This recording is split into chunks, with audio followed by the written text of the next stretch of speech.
तो बच्चे आज की क्लास में हम स्टार्ट कर रहे हैं अपने उसी यूनिट का एक और टॉपिक क्वांटिफायर्स। तो बच्चे आप जब दो से तीन पेज टर्न करोगे, जितना काम भी आपको अभी तक करवा दिया गया है उसके बाद आप 2 से 3 पेज टर्न करोगे तो पेज नंबर 29 उसी चैप्टर का पेज नंबर 29 आपको देखने को मिलेगा, जिसमें आपको हेडिंग लिखी हुई मिल जाएगी क्वांटिफायर्स। तो बच्चे इसकी थ्योरी पेपर में सेक्शन बी में 4 मार्क्स में पूछ लेता है। तो बच्चे क्वांटिफायर्स क्या होता है? क्वांटिफायर्स का मतलब होता है एक क्वांटिटी को रिप्रेजेंट करता है। देखो क्वांटिफायर्स के अंदर ही क्वांटिटी छुपा हुआ है। तो कुछ ऐसे वर्ड्स जो क्वांटिटी को रिप्रेजेंट करते हैं उन्हें ही हम क्या बोलते हैं? क्वांटिफायर्स। जैसे एग्जांपल के तौर पे आपके पास सम, नो, एवरी, ऑल, ये देखो लिखा हुआ है आपको। द वर्ड सम, नो, ये सम लिखा हुआ है। The word some, no and all and every, इन सब को हम क्या नोन करते हैं, क्या जानते हैं? क्वांटिफायर्स। तो क्वांटिफायर्स का मतलब वो किसी क्वांटिटी को रिप्रेजेंट करता है, किसी कलेक्शन को रिप्रेजेंट करता है। जैसे मैंने बोला एग्जांपल के तौर पे, सम पीपल आर ऑनेस्ट, तो कुछ पीपल है जो ईमानदार है, तो कुछ जो एक क्वांटिटी को रिप्रेजेंट कर रही है, तो यहाँ पर सम एज अ क्वांटिफायर है। ऐसे ही नो वुमेन इज़ प्लेयर, कोई भी महिला जो है वो खिलाड़ी नहीं है, तो इसने बताया कि वो पूरा का पूरा समूह जो महिलाओं का है वो खिलाड़ी नहीं है, तो एक क्वांटिटी को रिप्रेजेंट कर रहा है। तो यहाँ पर नो जो है वो एज अ क्वांटिफायर है। अब क्वांटिफायर आपके पास दो टाइप के होते हैं। तो types of quantifier, universal quantifier और एग्जिटेंशियल क्वांटिफायर। तो बच्चे यूनिवर्सल क्वांटिफायर को फॉर ऑल के सिंबल से रिप्रेजेंट करते हैं। और यूनिवर्सल क्वांटिफायर किसको कहते हैं? एक ऐसा क्वांटिफायर जो हर कंडीशन में उस स्टेटमेंट को ट्रू करे, तो उसे बोलते हैं यूनिवर्सल क्वांटिफायर। जैसे मान लो मैंने एग्जांपल के तौर पे पी कोई स्टेटमेंट लिया और फिर मैंने लिखा कि पी एक्स जो स्टेटमेंट है उसके आगे फॉर ऑल एक्स लगा दिया। दैट मीन्स इन सभी एक्स वेरिएबल्स के लिए ये पी स्टेटमेंट हमेशा ट्रू होगा। तो अगर सभी एक्स के लिए ये पी स्टेटमेंट ट्रू होगा तो ये सभी एक्स जो है वो किसका काम करेंगे? क्वांटिफायर। तो यहाँ पर फॉर ऑल क्वांटिफायर को रिप्रेजेंट करने का तरीका है, और ये क्वांटिफायर वर्ड किसके लिए यूज़ कर रहा है? एक्स के लिए। तो यहाँ पर ये पूरी क्वांटिटी एज अ क्वांटिफायर को रिप्रेजेंट करेगी, क्योंकि सारे एक्स के लिए ये पी स्टेटमेंट हमेशा ट्रू है, यानी स्टेटमेंट हमेशा ट्रू आना चाहिए उस कलेक्शन के लिए। तो एग्जांपल से ज़्यादा बेटर समझ पाओगे कि यूनिवर्सल क्वांटिफायर किसको कहते हैं। जैसे एग्जांपल लिख रखा है x+4 ग्रेटर देन 3। अब यहाँ पर मैंने बोला कि यहाँ पर जो x वेरिएबल है वो नेचुरल नंबर का सेट है, यानी आप कोई मर्जी नेचुरल नंबर ले लो, और बिल्कुल नेचुरल नंबर 1 से शुरू होते हैं। आप 1 भी लोगे तो 1+4 5, 5 बड़ा ही होता है 3 से। उसके अलावा 2 ले लो, 3 ले लो, तो कोई मर्जी नेचुरल नंबर ले लो, ये रिजल्ट हमेशा 3 से ज़्यादा ही होगा। इसका मतलब सभी x belongs to natural number के लिए ये स्टेटमेंट बिल्कुल ट्रू है। तो सभी x कहाँ से बिलोंग कर रहे हैं? Natural number. तो यहाँ पर सभी x as a universal quantifier को रिप्रेजेंट कर रहा है, क्योंकि यूनिवर्सल क्वांटिफायर के लिए ये रिजल्ट बिल्कुल ट्रू है। तो हमने ये लिखा जहाँ पर x रिप्रेजेंट कर रहा है नेचुरल नंबर और फॉर ऑल एक्स जो है वो एज अ क्वांटिफायर के रूप में रिप्रेजेंट हो रहा है। तो जहाँ पर फॉर ऑल नेचुरल नंबर की बात हो रही है, तो आप जानते भी हो अगर यहाँ पर मैं एक्स की जगह कोई भी नेचुरल नंबर रख दूँ उसके लिए ये रिजल्ट हमेशा ग्रेटर देन ही रहेगा 3 से। तो इसका मतलब सभी नेचुरल नंबर के लिए ये स्टेटमेंट हमेशा ट्रू है। तो फॉर ऑल वर्ड लग रहा है सभी नेचुरल नंबर के लिए, तो ये कौन सा क्वांटिफायर हो गया? यूनिवर्सल। और अगर फॉर ऑल की जगह देयर एग्जिस्ट का साइन लगे तो उसको बोलते हैं एग्जिस्टेंशियल क्वांटिफायर। तो बच्चे पेपर में ये थ्योरी एज इट इज़ लिख कर आनी है बस। तो देयर एग्जिस्ट के साइन को हम इस तरीके से रिप्रेजेंट करते हैं, और देयर एग्जिस्ट का मतलब होता है एक या दो वैल्यूज़ या दो से ज़्यादा, बस कुछ वैल्यूज़। इसमें तो थी सारी वैल्यूज़, जबकि इसमें एक या थोड़ी सी ज़्यादा, उतनी वैल्यूज़ के लिए हम एग्जिस्टेंशियल क्वांटिफायर का यूज़ करते हैं। अब एग्जिस्टेंशियल क्वांटिफायर होता क्या है बच्चे? उसका एग्जांपल क्या है? जैसे for all example x² - 4x = 16। अगर मैं इस केस की बात करूं तो ये क्वाड्रेटिक इक्वेशन है, तो x के सिर्फ दो ही मान आएंगे जो इस स्टेटमेंट को ट्रू करेंगे। अदरवाइज जैसे मैं कह दूं 4 रख दूं अगर, तो 4 रखेंगे तो ये बन गया बच्चे 16 -16 0। तो ये तो 16 नहीं दे रहा, इसका मतलब x की वैल्यू 4 के लिए ये रिजल्ट ट्रू नहीं है। ऐसी और भी कई वैल्यूज़ है जिसके लिए ये रिजल्ट ट्रू नहीं है। तो ये सिर्फ x की दो वैल्यूज़ के लिए रिजल्ट ट्रू होगा। तो जब तुम सोल्व करोगे तो x के दो मान आएंगे, सिर्फ उन दो मान के लिए ये इक्वेशन सेटिस्फाई है, ट्रू है। तो आप इसके लिए कह सकते हो कि इसमें x के सिर्फ एक या दो मान ही आ रहे हैं, तो इसके लिए कौन सा क्वांटिफायर यूज़ करेंगे? एग्जिस्टेंशियल। तो जो दो x के मान आएंगे उसके आगे देयर एग्जिस्ट का साइन लगा दोगे कि ये स्टेटमेंट सिर्फ तभी ट्रू होगा जब वो वाले दो x की वैल्यूज़ तुम लोगे। तो ये हो गया बच्चे एग्जिस्टेंशियल क्वांटिफायर। अब कुछ क्वेश्चंस करता है इसके बिहाफ पे। वो कहता for all n natural number n जो है वो कह रहा है वो नेचुरल नंबर का सेट है और फॉर ऑल, तो बच्चे इसका मतलब यहाँ पर यूनिवर्सल क्वांटिफायर की बात हो रही है। तो कहता है सभी n नेचुरल नंबर के लिए प्रूव करो कि n स्क्वायर प्लस n कैसा नंबर होगा, इवन। अब हमें प्रूव करना है कि n स्क्वायर प्लस n कैसा नंबर होगा, इवन। अब n स्क्वायर प्लस n को अगर इवन नंबर प्रूव करना है सभी नेचुरल नंबर के लिए, तो कैसे प्रूव करेंगे? तो बच्चे नोट्स में तुम देखते रहना, मैं अपनी तरफ से करवा रहा हूँ, तुम पेज टर्न करके देख लेना। तो सबसे पहले अगर हमें n स्क्वायर प्लस n को नेचुरल नंबर प्रूव करना है तो दैट मीन्स प्रूव क्या करना है, n स्क्वायर प्लस n बच्चे इवन नंबर शो करना है, यानी सम संख्या। सम संख्या हमेशा 2 से मल्टीप्लाई करके, तो कुछ ऐसा लेकर आना है 2 टाइम्स k, जहाँ पर k भी कहाँ से बिलोंग करना चाहिए, नेचुरल नंबर। अगर k एक नेचुरल नंबर है तो बिल्कुल उसको 2 से मल्टीप्लाई करेंगे तो एक सम संख्या बनेगी, और अगर ये सम संख्या तो n स्क्वायर प्लस n भी कैसी संख्या हो गई, सम। यही हमें प्रूव करना है। तो हमें कहता जहाँ पर n नेचुरल नंबर से बिलोंग कर रहे हैं, अगर n कोई भी नेचुरल नंबर है तो कहता n स्क्वायर प्लस n हमेशा एक इवन नंबर होगा, ये प्रूव करो। अब इवन नंबर प्रूव करना है तो इसका मतलब 2 टाइम्स कुछ आना चाहिए, अगर आ रहा है तो ये एक इवन नंबर है। अब बच्चे n नेचुरल नंबर से बिलोंग कर रहा है, नेचुरल नंबर में इवन नंबर भी होते हैं, ऑड नंबर भी। तो यहाँ पर हमें 2 केस बनाने पड़ेंगे। केस फर्स्ट में बना रहे हैं जब हम n को कैसा नंबर लेकर चल रहे हैं, इवन। अब n है तो नेचुरल नंबर, अब नेचुरल नंबर में इवन भी हो सकते हैं और ऑड भी। तो पहले केस में मैं n को क्या मानकर चल रहा हूँ, इवन। अब अगर n को इवन मान रहे हैं तो n को लिख सकते हैं 2 टाइम्स कुछ, तो 2 टाइम्स r लिख दिया, जहाँ पर r बिलोंग्स टू क्या होना चाहिए, नेचुरल नंबर। तो नेचुरल नंबर से कोई मर्जी एलिमेंट बुला लो, जैसे 1 बुला लिया तो 2 इंटू 1 भी 2 ही बनेगा, यानी n एक इवन नंबर बनेगा। वही केस चल रहा है, r का मान 2 रख दो नेचुरल नंबर से, तो 2 इंटू 2 4, तो भी n इवन नंबर बना। तो केस चल रहा है जब n को इवन नंबर मानकर चल रहे हैं तो n ऐसा कुछ होगा। ये n की वैल्यू 2r इसमें रख दो, तो हमने n स्क्वायर प्लस n यानी LHS को बुला लिया। बचे n की वैल्यू है 2r, उसका स्क्वायर कर दिया, फिर n की वैल्यू रख दी 2r, थोड़ा सिंप्लीफाई कर दो, 2r का स्क्वायर करेंगे तो 4r स्क्वायर, और ये बन गया 2r। पूरे में से कॉमन क्या आ जाएगा बच्चे, 2, अंदर बचेगा 2r प्लस 1। ये बनेगा बच्चे 2 कॉमन लेंगे तो 2r स्क्वायर, और यहाँ से 2 कॉमन लेंगे तो ये बचेगा सिर्फ r। अब बच्चे r क्या है, नेचुरल नंबर, लिख कर बैठे हैं। तो आर स्क्वायर भी क्या होगा, natural number. Natural number into 2 भी natural number, natural number plus natural number, natural number. और एक नेचुरल नंबर को 2 से मल्टीप्लाई करेंगे तो हमेशा एक इवन नंबर बनेगा, यानी ये रिजल्ट एक इवन नंबर को रिप्रेजेंट कर रहा है। और अगर ये चीज़ इवन नंबर है तो ये चीज़ भी इवन नंबर। तो प्रूव हो गया n स्क्वायर प्लस n एक इवन नंबर बन रहा है, चाहिए आप n को इवन नंबर अगर मान कर चले हो। अब सेकेंड केस बनता है n ओड भी हो सकता है।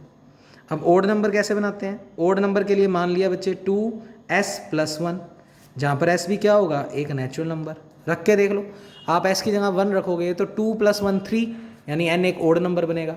अगर आप s की जगह 3 रखते हो, 2 रखते हो तो भी 4 प्लस 1 5, तो ये भी ओड नंबर बनेगा, यानी इससे हमेशा ओड नंबर ही बनेंगे। अब वापस n स्क्वायर प्लस n को बुला लो। इस केस में भी देखते हैं इवन नंबर बनता है या नहीं। अगर इसमें भी इवन बन गया तो n को चाहिए इवन लें चाहिए odd, n square plus n हमेशा एक इवन नंबर बन रहा है। और अगर n स्क्वायर प्लस n हमेशा एक इवन नंबर बन रहा है तो आप कह सकते हो कि हर एक नेचुरल नंबर के लिए n स्क्वायर प्लस n एक हमेशा इवन नंबर ही होगा। तो यही प्रूव करना था हमें। तो बच्चे n की जगह आपकी बार रखेंगे बच्चे 2s प्लस 1, तो n स्क्वायर है तो 2s प्लस 1 का स्क्वायर, प्लस n की जगह रख दिया 2s प्लस 1, थोड़ा सिंप्लीफाई कर दिया, a प्लस बी का होल स्क्वायर खोल दो तो 4s स्क्वायर प्लस 2ab, तो a में है 2s और b में है 1, और उसका 2 से मल्टीप्लाई करेंगे तो 4s, और 1 का स्क्वायर 1, और साथ में चल रहा है 2s प्लस 1। अब बचे 4s स्क्वायर तो एज इट इज़, 4s और 2s जुड़कर हो गया 6x, और 1 और 1 जुड़कर हो गया 2। पूरे में से 2 तो कॉमन आ ही रहा है, तो अंदर बचेगा 2s square plus 3s plus 1। अब बचे s कहाँ से आ रहा है, नेचुरल नंबर, तो s स्क्वायर भी natural number, natural number into 2 भी natural number, s natural number 3 natural number, दोनों का मल्टीप्लाई भी नेचुरल नंबर, ये भी नेचुरल नंबर, सबका सम भी नेचुरल नंबर, यानी ये तो पूरा नेचुरल नंबर है। और ये 2 से मल्टीप्लाई हो रहा है तो ये भी किस क्वांटिटी को शो कर रहा है, एक इवन नंबर को। तो इस केस में भी n स्क्वायर प्लस n क्या आ गया, इवन। तो चाहिए आप n को इवन मान रहे हो तो भी n square plus n even आ रहा है, और n को ओड मान रहे हो तो भी n square plus n even आ रहा है। इसका मतलब आप n को कोई मर्जी नेचुरल नंबर ले लो, चाहिए वो इवन चाहिए वो odd, n square plus n हमेशा कैसा नंबर ही आ रहा है, इवन। क्यों, क्योंकि वो 2 के मल्टीपल के रूप में आ रहा है। तो बच्चे यही प्रूव करना था। तो नोट्स में लगभग यही लिखा हुआ है, बस बिलोंग्स टू नेचुरल नंबर नहीं लिखा हुआ, तो वो आप लिख देना। तो बच्चे यहाँ पर मैं लिखवा देता हूँ, तो सबसे पहले लिखा हुआ है to prove n square plus n को नेचुरल नंबर, उसके लिए हमें ऐसा कुछ शो करना है। तो we split the proof into two cases. पहले केस में एन को क्या मान रहे हैं, इवन, जहाँ पर आर को लिख लो बिलोंग्स टू नेचुरल नंबर, और ऐसे इधर भी एस को बिलोंग्स टू नेचुरल नंबर। तो अभी आप पढ़ सकते हो एज इट इज़, जो मैंने प्रूव करवाई है वो लिखी हुई है। तो दोनों ही केसों में एन स्क्वायर प्लस एन एक इवन नंबर आ गया। तो आप कह सकते हो ओवरऑल हर एक नेचुरल नंबर के लिए एन स्क्वायर प्लस एन हमेशा कैसा नंबर होगा, इवन। अब अगली थ्योरम है प्रूव दैट रूट टू को कैसा नंबर प्रूव करना है, इरेशनल। अब बच्चे ये भी हमने किया हुआ है बीएससी थर्ड ईयर के अंदर, रूट टू को इरेशनल प्रूव करना है। देखो रियल नंबर दो के कॉम्बिनेशन से बनते हैं, रैशनल जिसको हम लिखते हैं क्यू से, और इरेशनल जिसको हम लिखते हैं आर माइनस क्यू से। तो इरेशनल नंबर तो है आर माइनस क्यू और रैशनल नंबर है क्यू। और रैशनल नंबर की खासियत होती है उसमें element P by Q form के होते हैं, where Q not equal to zero, और पी और क्यू बिलोंग कहाँ से करता है बच्चे, इंटीजर। तो ये पूरी डेफिनेशन है किसकी, रैशनल नंबर की। तो बच्चे हमें प्रूव करना है रूट टू एक इरेशनल नंबर होता है। अब हमारे पास तरीका नहीं है तो हम कॉन्ट्राडिक्शन मेथड यूज़ करेंगे। तो हमने मान लिया इफ़ पॉसिबल रूट टू कैसा नंबर, रैशनल। अब अगर रूट टू को रैशनल मानना है यानी क्यू में बिलोंग मानना है, तो रूट टू अगर क्यू में बिलोंग कर रहा है तो root two P by Q form में लिखा जा सकता है। तो हमने लिखा रूट टू बराबर पी बाई क्यू। अब रूट टू पॉइंटों वाली संख्या है, ये तो हम जानते हैं। अगर रूट टू पॉइंटों वाली संख्या है तो इसका मतलब पी और क्यू एक दूसरे को पूरा पूरा डिवाइड नहीं कर रहे। अगर नहीं कर रहे तो पी और क्यू का हाईएस्ट कॉमन फैक्टर 1 होगा, यानी इसमें कुछ भी कॉमन नहीं आएगा। तो यही लाइनें ऊपर लिखी हुई है कि हमने सबसे पहले रूट टू को गलत मान लिया कि वो रैशनल नंबर है। अब अगर रैशनल नंबर है तो उसको लिखा जा सकता है पी बाई क्यू फॉर्म में, जहाँ पर पी और क्यू इंटीजर से बिलोंग करते हैं और क्यू जीरो नहीं होना चाहिए। और क्योंकि रूट टू पॉइंटों वाली संख्या है तो पी और क्यू म्यूचुअली प्राइम नंबर होंगे, या कह सकते हैं को प्राइम होंगे। वो को प्राइम का मतलब कि क्योंकि रूट टू पॉइंटों वाली संख्या है तो क्यू पी को पूरा पूरा डिवाइड नहीं करेगा। इसका मतलब पी और क्यू में कोई भी कॉमन फैक्टर नहीं होगा। कोई भी कॉमन फैक्टर ना होने का मतलब हाईएस्ट कॉमन फैक्टर इसमें 1 होगा। तो हमने लिख दिया कि पी और क्यू में हाईएस्ट कॉमन फैक्टर 1 होगा। तो आप लिखना चाहें तो यहाँ पर लिख सकते हैं इस लाइन का meaning, there is no common factor between P and Q, that means HCF highest common factor of P and Q are 1। तो P और Q में हाईएस्ट कॉमन फैक्टर फिर कितना है, 1। ये बात तो तय हो चुकी है। अब रूट टू को हमने रैशनल माना है तो P बाई क्यू फॉर्म में लिख दिया। बच्चे यहाँ से P की वैल्यू निकालूँ तो रूट टू क्यू आ जाएगी, स्क्वायर करेंगे तो P स्क्वायर बराबर 2 और Q स्क्वायर। अब बच्चे Q कहाँ से बिलोंग कर रहा है, देखो ध्यान से डेफिनेशन में Q कहाँ से बिलोंग कर रहा है, इंटीजर। तो Q स्क्वायर भी क्या आएगा, इंटीजर। इंटीजर इंटू 2 एक इवन नंबर, क्योंकि 2 से अगर कोई भी चीज़ का मल्टीप्लाई चाहे नेचुरल नंबर का कर दो चाहे इंटीजर का, वो हमेशा इवन नंबर बनाता है। तो पी स्क्वायर कैसा नंबर हो गया, इवन।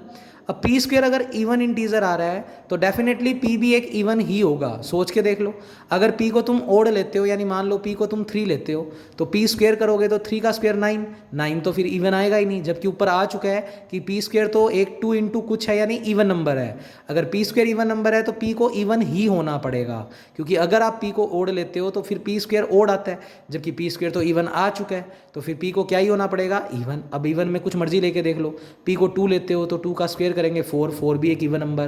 पी को 5 ले लो, 5 लेते हो तो 5 का स्क्वायर 25, क्योंकि पी इवन नहीं है तो पी स्क्वायर भी फिर इवन नहीं है। पी को 6 ले लो तो 6 का स्क्वायर 36, 36 भी एक इवन नंबर होता है। यानी पी स्क्वायर अगर इवन है तो डेफिनेटली पी भी क्या होगा, इवन। अब अगर पी इवन होगा तो इवन नंबर बनते कैसे हैं, 2 इंटू कुछ, जहाँ पर कुछ बिलोंग्स टू चाहे नेचुरल नंबर लिख लो चाहे इंटीजर लिख लो। तो मैंने इंटीजर लिख दिया। फिर ये p बराबर 2m उठाकर इसमें रख दो। तो बच्चे p को उठाकर 2m रख दिया तो 2m का स्क्वायर, और यहाँ पर बराबर में चल रहा है 2q स्क्वायर। फिर बच्चे ये 2q square as it is, और ये बन गया 4m स्क्वायर। 2 से 4 कट हो गया तो q स्क्वायर बराबर 2m स्क्वायर। m कहाँ से बिलोंग कर रहा है, इंटीजर, तो m स्क्वायर भी क्या होगा, integer. Integer into 2 even number, तो इसका मतलब q स्क्वायर एक इवन नंबर है। अगर q स्क्वायर एक इवन नंबर है तो बच्चे डेफिनेटली फिर जैसे p स्क्वायर इवन था तो p को भी इवन ही होना पड़ा। तो q स्क्वायर अगर इवन है तो q को क्या ही होना पड़ेगा, इवन। अगर q इवन है तो q को लिखा जा सकता है 2 इंटू कुछ, तो आप यहाँ पर लिख लो, दैट मीन्स q को लिखा जा सकता है 2 इंटू कुछ। कुछ में मैंने n लिख दिया जहाँ पर n बिलोंग्स टू इंटीजर। अब आप देख सकते हो q बराबर 2n और यहाँ पर p बराबर 2m। बच्चे p और q में अब हाईएस्ट कॉमन देखे तो तुम्हें 2 कॉमन आता हुआ दिख रहा है, तो highest common factor of p और q क्या हो गया, 2। जबकि ऊपर लिख कर बैठे हो highest common factor of P and Q क्या है 1, यानी उसमें कुछ भी कॉमन नहीं आ रहा, पर हमारा तो कॉमन 2 आ रहा है। तो ये दोनों बातें एक दूसरे का कॉन्ट्राडिक्शन है। इसका मतलब हमने जो रूट 2 को रैशनल माना था वो गलत है, तो रूट 2 रैशनल नहीं है। रैशनल नहीं है तो कैसा है, इररैशनल। तो नीचे ये लाइनें लिख देना बच्चे। तो ये सेक्शन बी में हमें 4 मार्क्स में देखने को ये 1-2 क्वेश्चंस मिल सकते हैं। अब नेक्स्ट क्वेश्चन है बच्चे, कुछ एग्जाम्पल्स हो रहे हैं तो ये और देख लो। तो फाइनली कल मैं इस चैप्टर को ख़त्म कर दूंगा। जो बीच में पेज छुड़वाए हैं उसकी वीडियो कल आएगी, और एक मैं आपको करवाऊंगा वार्शाल एल्गोरिथम वापस से, तो वो मैं आपको कल की क्लास में करवा दूंगा। तो बच्चे ध्यान से देखना। वो कह रहा है let the following statement is valid. तो वही वाले क्वेश्चन आगे जो हमने पहले भी किए थे, तो 1-2 क्वेश्चन हो रहे हैं, ये इंपॉर्टेंट है तो इसको ध्यान से देखेंगे बच्चे। पहला क्वेश्चन है हमारा, तो पढ़ते हैं आराम से। वो कह रहा है इट इज़ स्नोइंग। बच्चे इट इज़ स्नोइंग एक अलग स्टेटमेंट है तो इसको पी नाम दे दिया। इफ़ इट इज़ वॉर्म एक अलग स्टेटमेंट है तो क्यू नाम दे दिया। इट इज़ नॉट स्नोइंग ये तो इसी का अपोजिट है तो अलग से नाम देने की जरूरत नहीं है। इट इज़ नॉट वॉर्म भी अलग से कोई वर्ड नहीं है। I can not go to swimming ये भी इसी के अपोजिट हैं तो लेने की जरूरत नहीं है। तो कुल मिलाकर फिर वो कहता है show that the statement I can not go to swimming. तो बच्चे I can not go to swimming को उसने एक नया नाम दे दिया। इट इज़ स्नोइंग था, मैं थोड़ा सा पढ़ने में गलती कर गया, ध्यान से देखें बच्चे। इस स्टेटमेंट को वापस पढ़ते हैं आप लोग। इट इज़ स्नोइंग ये एक अलग स्टेटमेंट है पी नाम। इट इज़ वॉर्म इसको अलग नाम दे दिया क्यू। और I can not go to swimming, अब स्विमिंग एक अलग वर्ड है तो हमने उसको एक नाम दे दिया आर। हालांकि नो को कंसीडर करे ना करे मर्जी होती है, तो हमने नो को कंसीडर नहीं किया। तो I can go to swimming इसको नाम दे दिया आर। तो बस यही 3 दिख रहे हैं बच्चे। उसके बाद तो नोट वगैरह लगा हुआ है तो वो तो हम बनाते वक्त देख लेंगे। तो सबसे पहला स्टेटमेंट बना रहे हैं it is snowing. It is snowing को हमने पी नाम दिया है तो खाली पी प्रीमिसेस आ गया, क्योंकि कोई इफ एंड देन नहीं है तो हम सीधा लिखेंगे P. If it is warm और देन, इफ़ और देन है तो इम्प्लाइज का साइन लगेगा। इट इज़ वॉर्म को हमने नाम क्या दिया है क्यू। इफ़ और देन है तो कंडीशनल का sign. It is not snowing बच्चे, इट इज़ स्नोइंग का नाम पी है तो नॉट स्नोइंग का मतलब नेगेशन पी। फिर if it is not warm, it is not warm तो बच्चे वार्म को हमने नाम दिया था क्यू, तो नॉट वार्म को क्या कहेंगे, नेगेशन क्यू। इफ़ और देन है तो कंडीशनल का साइन। और I can not go to swimming, I can go to swim R, तो कैन नॉट के लिए नेगेशन आर। तो बच्चे ये 3 मैं उम्मीद करता हूँ आपको समझ आ गए होंगे। फिर मैंने कहा था देयर फोर के बाद जो चीज़ लिखी होती है वो रिजल्ट। अब शो दैट भी एक ही बात है, तो show that the statement I can not go for swimming. बच्चे I can go for swimming को आर, तो can not go for swimming को नेगेशन आर, तो हमें आंसर में लेकर आना है नेगेशन आर। अब आपके नोट्स में तो इन तीनों का पहले कंजक्शन कर दिया, क्योंकि अगर ट्रुथ टेबल से बनाना है तो इन तीनों के बीच में क्या लगा दो, कंजक्शन। तो देखो लगाया हुआ है पी के इसके और इसके बीच में कंजक्शन, और फिर जो रिजल्ट आया है वहाँ के लिए इम्प्लाइज का साइन, और कहाँ तक पहुँचना है, नेगेशन आर। तुम इसकी ट्रुथ टेबल बनाना बिल्कुल प्रूव हो जाएगा, पर अपने उससे ना करके, अब नोट्स में ये चीज़ नहीं है तो मैंने इसको प्रूव करवाया। इसको आप 9 एलिमेंट्री फॉर्म से भी प्रूव कर सकते हो। तो ध्यान से देखो, मैंने एक तो Q tendings to negation P को बुला लिया और एक इस पी को बुला लिया, और इसमें लगा दी मॉडस टोलेंस।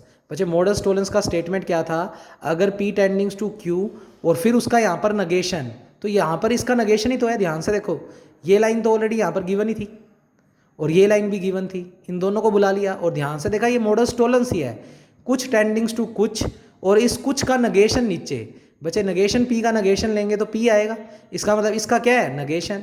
और हमने जो मॉडस टोलेंस पढ़ी थी, मैं अगर आपको बताऊं तो बच्चे मॉडस टोलेंस आपने ये पढ़ी थी, पी टेंडिंग्स टू क्यू और यहाँ पर होना चाहिए इसका नेगेशन, तो रिजल्ट आता है इसका नेगेशन। अब अपना देखो क्या आया हुआ है, अपना रिजल्ट आया हुआ है equation Q tendings to negation P. अब अगर इसका कंपैरिजन करें तो इस वाली चीज़ का यहाँ पर नेगेशन होना चाहिए, तुम नेगेशन पी का नेगेशन करो तो क्या ही आएगा, पी, और यही लिखा हुआ है, तो इसका क्या हो जाएगा, नेगेशन, तो इसका क्या हो जाएगा, नेगेशन, तो नेगेशन क्या आ गया, क्यू। तो बिल्कुल लग रही है मॉडस टोलेंस, तो इन दोनों में मैंने मॉडस टोलेंस लगा दी, तो इसका क्या हो गया, नेगेशन। अब बच्चे ये नेगेशन क्यू आ गया, और एक लाइन चल रही है negation Q tendings to negation R, तो इसके नीचे तुम लिखोगे इस वाली लाइन को बुलाओगे, फिर इस नेगेशन क्यू को बुलाओगे, और बच्चे इसमें लग रहा है मॉडस पोनस। मॉडस पोनस क्या था, पी टेंडिंग्स टू क्यू और नीचे यही वाला पी, तो तुम लिखते थे ये वाला क्यू बच जाएगा। तो बच्चे पी टेंडिंग्स टू क्यू और ये वाला पी जो यहाँ पर लिखा हुआ है वो यहाँ पर होना चाहिए, तो मॉडस पोनस कहता है ये कट जाते हैं और ये बच जाता है, तो नेगेशन आर बच गया, और यही हमें रिजल्ट लाना था। तो बिल्कुल ट्रुथ टेबल बनाने की जरूरत नहीं है, आप इसको इस तरीके से प्रूव कर सकते हैं। तो आज का लास्ट क्वेश्चन और देखें, 2 क्वेश्चन कराऊंगा सॉरी। वो कह रहा है examine the validity of the flowing argument, कि आर्ग्यूमेंट वैलिड है या नहीं है चेक करो। अब फिर एक स्टेटमेंट वाला क्वेश्चन है, if prices are high then wages are high. अब प्राइसेस आर हाई को एक नाम दे देते हैं पी, वेजेस आर हाई को एक नाम दे देते हैं क्यू, फिर प्राइस आर हाई तो वही चल रहा है, और लगा हुआ है वो देख लेंगे बाद में। देयर आर, ये फोर को हटा देना अगर लगा हुआ है तो, देयर लिखा हुआ है ये। R price control, price control एक अलग वर्ड है तो उसको नाम दे दिया आर। फिर if there are price control, ये तो रिपीट ही हो रहा है। Then there is not inflation, अब इन्फ्लेमेशन भी एक वर्ड है और मैंने नोट को भी कंसीडर कर लिया, कोई दिक्कत नहीं है, नोट को ले लिया तो जब सिंपल इन्फ्लेमेशन होगा तो उसमें नेगेशन ले लेंगे। तो मैंने there is not and inflation को क्या नाम दे दिया, एस। तो बच्चे ये सारी बातें कर ली, उसके अलावा इसमें कोई और वर्ड तो आ नहीं रहे अलग से, तो ये 4 प्रीमिसेस हमने लिख दी। अब स्टेटमेंट बनाते हैं। इफ़ और देन का केस है तो इम्प्लाइज लगेगा, प्राइसेस आर हाई को हमने पी बोला है तो पी, इफ़ और देन है तो कंडीशनल का sign, then wages are high, wages are high को बोला है क्यू तो पी टेंडिंग्स टू क्यू, ये पहला प्रीमिसेस हो गया। दूसरे की बात करें तो बच्चे दूसरे में कह रहा है prices are high, prices are high को हमने बोला है पी, फिर और लगा हुआ है बीच में, और का मतलब ये और वाला कंजक्शन डिजक्शन लग जाएगा, इसे डिजक्शन भी बोलते हैं और भी बोलते हैं। देयर आर प्राइस कंट्रोल, बच्चे देयर आर प्राइस कंट्रोल को आर बोला है तो आर लिख दिया, और फिर ये वाली पूरी लाइन कंप्लीट हो गई। अगली है if there are price control then, तो इफ़ और देन है तो कंडीशनल लगेगा, पहले प्राइसेस आर कंट्रोल को क्या नाम दिया है आर तो आर, इफ़ और देन है तो कंडीशनल का sign, there is not and inflation, not and inflation को सीधा एस बोला है तो एस ही लिखेंगे डायरेक्ट, क्योंकि हमने नोट को भी कंसीडर किया है। फिर तुम चाहते तो नोट को कंसीडर ना करते तो यहाँ पर नेगेशन एस आ जाता। फिर अब क्योंकि नोट वाले को तुमने एस बोला है तो अगली लाइन पढ़ते हैं, there is an inflation, there is an inflation, अगर नोट इन्फ्लेमेशन एस है तो इन्फ्लेमेशन नेगेशन एस हो जाएगा, तो इन्फ्लेमेशन नेगेशन एस हो जाएगा, तो ये अगला प्रीमिसिस हो गया। फिर देयर फोर के बाद जो चीज़ होती है वो प्रूव करना होता है, wages are high, wages are high का मतलब क्यू लेकर आना है, तो रिजल्ट में लेकर आना है बच्चे क्यू। अब अगर आ जाए तो बात बन जाए। अब तुम्हारे नोट्स में सिर्फ इतना ही लिखा हुआ था, उसने क्या किया, इन सब का कंजक्शन लिया, तो तुम्हें बताया हुआ है जितने भी प्रीमिसेस हो उनके बीच में कंजक्शन लगा दो, यानी एंड का साइन लगा दो, फिर इम्प्लाइज का साइन लगाकर जो रिजल्ट लेकर आना है, इसके अकॉर्डिंग ट्रूथ टेबल बनाना। अब 4-4 की ट्रूथ टेबल बनानी थोड़ी मुश्किल है, इसलिए हम इसको प्रूव करेंगे, तो ये नोट्स में नहीं है, तुम लिख लो। तो सबसे पहले मैंने लगाया 1 और 3 में कंजक्शन लो। बच्चे 1 और 3 को ध्यान से देखो, कंजक्शन लो क्या कहता है, जो भी दो प्रीमिसेस है उनके बीच में बस एंड लगा दो, तो पी टेंडिंग्स टू क्यू और R tendings to S, P tendings to Q और आर टेंडिंग्स टू एक्स के बीच में क्या लगा दो, कंजक्शन यानी एंड का साइन।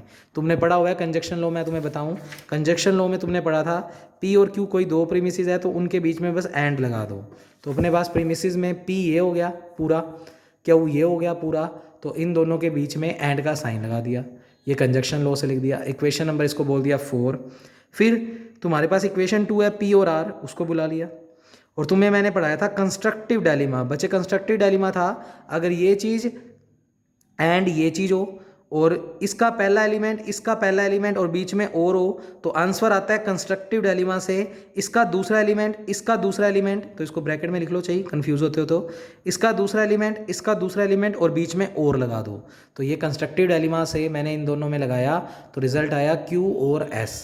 फिर मैंने क्या किया, बाय कोम्यूटेटिव, बच्चे कोम्यूटेटिव लो अभी अभी आपको लास्ट वीडियोस में मैं भेज चुका हूँ कुछ रिजल्ट्स कुछ प्रॉपर्टीज़ और, तो बच्चे Q और S को लिख सकते हो S और Q, तो मैंने बाय कोम्यूटेटिव लो S और Q लिख दिया इसको। फिर S और Q आ गया और यहाँ पर चल रहा है देखो ध्यान से नेगेशन S कहीं ना कहीं, तो बुला लिया समीकरण 4 को। अब देखो इसमें लग गया बच्चे डिसजंक्टिव डायलेमा। बच्चे डिसजंक्टिव डायलेमा क्या कहता था, अगर किन्हीं दो के बीच में और है और यहाँ पर उसका नेगेशन है तो रिजल्ट में सिर्फ ये बच जाएगा, तो बाय डिसजंक्टिव डायलेमा ये और ये खत्म हो जाएंगे और रिजल्ट में क्या बचेगा क्यू, तो दैट इज़ आंसर। हमें ये क्यू तक ही पहुँचना था, तो ये बिल्कुल नोट कर लो, आपको ट्रूथ टेबल बनाने की ज़रूरत नहीं है। आज का लास्ट क्वेश्चन कर रहे हैं बच्चे, तो बच्चे लास्ट क्वेश्चन भी थोड़ा इंटरेस्टिंग सा है, सिंपल सा है। इफ़ पी कह रहा है कि स्टेटमेंट है triangle ABC is right angle, यानी ट्रायंगल ABC को क्या मानना है, राइट एंगल, एक समकोण त्रिभुज, और क्यू स्टेटमेंट है ए बी के मोड का स्क्वायर बी सी के मोड का स्क्वायर बराबर ए सी के मोड का स्क्वायर।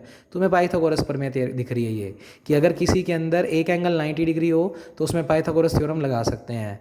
तो वो कहता स्टेट, इस स्टेटमेंट को देखते हुए इट्स कन्वर्स, इसका कन्वर्स निकालो, इन्वर्स निकालो और कॉन्ट्रा पॉजिटिव निकालो। कॉन्ट्रा पॉजिटिव का मतलब कन्वर्स भी और इन्वर्स भी। तो पहले कन्वर्स निकालते हैं, फिर इन्वर्स और फिर कन्वर्स इन्वर्स इकट्ठा। तो बच्चे लिखा हमने सबसे पहले इफ़ और देन का केस है तो P टेंडिंग्स टू Q लिखेंगे। तो गिवन प्रोपोजिशन को इस तरीके से लिख सकते हैं P टेंडिंग्स टू Q, यानी इसको शब्दों में लिखें तो बच्चे, तो पहले तो हम कन्वर्स निकाल रहे हैं, क्वेश्चन में कन्वर्स निकालना था। कन्वर्स का मतलब इन दोनों को उल्टा कर दो, तो इस वाली लाइन का कन्वर्स हो जाएगा Q टेंडिंग्स टू P। और इसको शब्दों में लिखें तो इफ़ Q में ये वाला स्टेटमेंट है तो इफ़ Q बराबर ये देन P के अंदर ये वाला स्टेटमेंट है तो ये लिख दिया। तो इसको पढ़ते क्या है, इफ़ Q देन P, तो ये कन्वर्स हो गया बच्चे इस स्टेटमेंट का। फिर इन्वर्स निकालना है तो इन्वर्स का मतलब P के आगे भी इन्वर्स लगा दो, यानी इस आर्टिकल में नॉट राइट एंगल, और Q के आगे भी इन्वर्स, यानी ये चीज़ नॉट इक्वल टू AC का स्क्वायर। तो मैंने लिखा इस फर्स्ट स्टेटमेंट का अगर इन्वर्स लिखना है तो क्या लिखेंगे, negation P tendings to negation Q। और इसको शब्दों में लिखें तो P का नगेशन, तो P था राइट एंगल तो हम लिखेंगे not right angle. If P is not right angle then, क्योंकि इम्प्लाइज का साइन है देन, नगेशन Q, तो इसमें ये चीज़ फिर इसके बराबर नहीं होगी, तो ये चीज़ इसके बराबर नहीं होगी। ये निकल गया इसका इन्वर्स। अब करना है कॉन्ट्रा पॉजिटिव। बच्चे कॉन्ट्रा पॉजिटिव का मतलब इन दोनों को इंटरचेंज भी कर दो, यानी Q टेंडिंग्स टू P और नगेशन भी ले लो। तो कल भी पढ़ा था हमने ये लो, तो कॉन्ट्रा पॉजिटिव लो अगर इसके ऊपर लगाए तो Q और P को आपस में चेंज कर दिया, और Q के आगे भी नगेशन, P के आगे भी नगेशन। अब इसको शब्दों में लिखें तो इफ़ Q वाला स्टेटमेंट पहले लिख दो और उसका नगेशन भी लिख दो, तो यानी यहाँ पर नोट का साइन। तो if Q this is not equal to, then P को भी नोट में लिखना है तो P is not a right angle triangle. तो ये लाइनें लिखकर दिखाओ ना दिखाओ, पर ये तो लिखकर दिखानी है, तो इस तरीके से आप लिखकर दिखा सकते हो, और पूरा लिख कर आओ तो सबसे बेस्ट है। अब इसके अंदर एक चैप्टर और होता है बच्चे सेमी ग्रुप, और बीच में जो 2-3 पेज छोड़े हैं जो मैं कल की वीडियो में करवाऊंगा वो हम पहले करेंगे। उसके बाद एक बार इस पोर्शन को नहीं करेंगे बच्चे, ये थोड़ा सा खुद से भी पढ़ सकते हो, अगर पढ़ने हैं तो 2-3 पेज ही हैं। ग्रुप थ्योरी तुम्हें आती है अच्छे से, तो ये सेमी ग्रुप, मोनोइड, ये चीज़ें पढ़ सकते हो, प्रॉपर्टीज़ ही होती हैं, तो ये थोड़ी बहुत देख लेना। हालांकि मैं इसमें से 3 डेफिनेशन तो तुम्हें पढ़ा ही देता हूँ इस वीडियो में, जिससे तुम पेपर में अगर आ जाती है सेक्शन ए में तो लिख सको। तो बच्चे सेमी ग्रुप किसको कहते हैं, किसी एल्जेब्रिक स्ट्रक्चर एस स्टार को, जो कि एक नॉन एम्प्टी सेट है एस, उसमें अगर बाइनरी ऑपरेशन स्टार लगा दे और उसको कहना है अगर सेमी ग्रुप, तो बच्चे सेमी ग्रुप में 2 प्रॉपर्टी होती है, क्लोजर और एसोसिएटिव। तो एस से 2 एलिमेंट लिए, उन दोनों के बीच में जो ऑपरेशन है वो लगा दो, लगाने के बाद जो रिजल्ट है वो भी अगर उसी सेट में चला जाए तो क्लोजर प्रॉपर्टी सेटिस्फाई। एसोसिएटिविटी के लिए 3 बंदे मांग लो, तीनों को लिख दो, LHS में भी और RHS में भी, पहले ब्रैकेट लगा दो पहले पे और बाद में लास्ट वाले पे। तो ग्रुप पढ़ा हुआ है अब आपने, क्योंकि अब MSc कर रहे हो, तो ये छोटी छोटी प्रॉपर्टीज़ है। अगर किसी सेट में 2 प्रॉपर्टी क्लोजर और एसोसिएटिविटी हो जाए तो वो एस क्या बन जाता है, सेमी ग्रुप। और एग्जाम्पल के तौर पे n प्लस जेड प्लस और जेड मल्टीप्लाई, इन तीनों में ही ये दोनों प्रॉपर्टी हमेशा सेटिस्फाई हो रही है, तो ये क्या बन जाएंगे, सेमी ग्रुप। मोनोइड में 3 प्रॉपर्टी, क्लोजर, एसोसिएटिव और आइडेंटिटी एलिमेंट। तो वही लिख रहा है, किसी अलजेब्रिक स्ट्रक्चर एस स्टार को अगर आपको मोनोइड कहना है तो उसको कुछ प्रॉपर्टीज़ प्रूव करनी है। एक तो क्लोजर जो यही वाली है, फिर दूसरी एसोसिएटिव वो भी यही है, और आइडेंटिटी में ई एलिमेंट, यानी आइडेंटिटी एलिमेंट एस में बिलोंग करना चाहिए।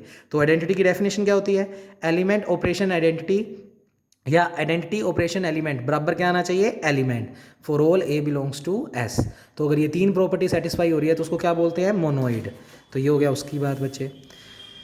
फिर बच्चे इसको इस तरीके से भी लिख सकते हैं, कोई सेमी ग्रुप को ही अगर मोनोइड कहना है। अब सेमी ग्रुप में कितनी प्रॉपर्टी थी, 2, तो इसकी दूसरी डेफिनेशन है मोनोइड की, किसी सेमी ग्रुप को मोनोइड कह सकते हैं अगर उसमें आइडेंटिटी एलिमेंट वाली प्रॉपर्टी और सेटिस्फाई हो जाए, क्योंकि सेमी का मतलब क्लोजर और एसोसिएटिव तो हो ही रही है, और अगर उसको मोनोइड बनना है तो उसको बस आइडेंटिटी वाली प्रॉपर्टी और क्या करनी है, सेटिस्फाई।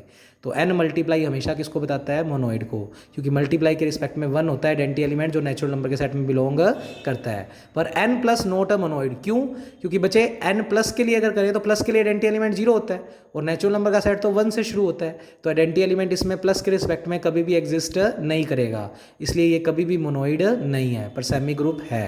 तो बच्चे यही लिख कर दिखाया हुआ है, तो ये लिख देना। फिर इक्विवेलेंस रिलेशन किसको कहते हैं, जिसमें 3 प्रॉपर्टी हो। एस कोई सेट है और उसमें अगर कोई रिलेशन 3 प्रॉपर्टी रखता है, रिफ्लेक्सिव, सिमेट्री और ट्रांजिटिव, तो उसको कौन सा रिलेशन बोलेंगे, इक्विवेलेंस रिलेशन। रिफ्लेक्सिव का मतलब होता है खुद का खुद से, तो अगर ए से ही मैपिंग कर रहा है और एक रिलेशन बना रहा है, यानी ए एक रिलेशन है, यानी ए बिलोंग कर रहा है किसी रिलेशन में, तो फिर वो रिफ्लेक्सिव प्रॉपर्टी रख रहा है। सिमेट्री का मतलब ए का बी से रिलेशन अगर है, बी का ए से रिलेशन अगर हो जाए, तो फिर हम कहेंगे वो सिमेट्री है। सिमेट्री का मतलब ए अगर बी रिलेशन बना रहे हैं तो बी और ए भी क्या बनाने चाहिए, रिलेशन। और ट्रांजिटिव, ए का बी से रिलेशन है, बी का सी से रिलेशन है, तो ए का किससे रिलेशन होगा, सी से, अगर हो जाए तो ट्रांजिटिव प्रॉपर्टी भी सेटिस्फाई। और तीनों हो गई तो क्या बोल देंगे, इक्विवेलेंस रिलेशन।